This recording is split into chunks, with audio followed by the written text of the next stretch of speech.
في حاجة الراجل عمره ما هيعترف بيها، لا ليكي ولا حتى لنفسه، ولما تعرفيها هتعرفي ليه ساعات بيبعد وليه ساعات بيقرب جدا زيادة عن اللزوم كمان. بصي بقى يا ست الكل ويا ست البنات، الراجل مهما بان انه قوي او واثق من نفسه حبتين، عنده نقطة ضعف واحدة، وهي ان يخسر مكانته جواكي.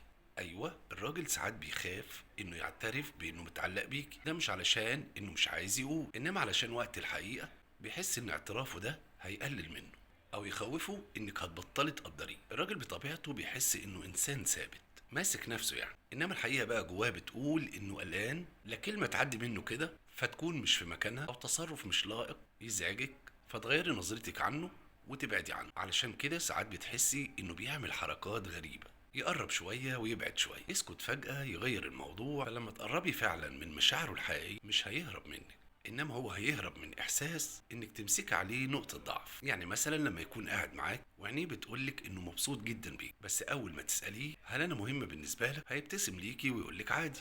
طبعا هو مش عادي، هو خايف يعترف، خايف يفقد السيطرة على صورته قدام. فالخلاصة ليكي بقى انك تعرفي انك لو لقيتيه بيخاف يعترف بمشاعره ما تضغطيش عليه ابدا، خليه يحس بالامان معاكي واحدة واحدة، لان الراجل لما يحس انه مش هيتحاكم بسبب مشاعره هيعترف ببساطة جدا ويفضفض بكل شيء حلو جواه. والسر الاخير بقى اللي المفروض تعرفيه هو ان الراجل مش بيخاف يعترف انه بيحب، الراجل بيخاف يعترف قد ايه حبه ليكي بيأثر عليه فعلا.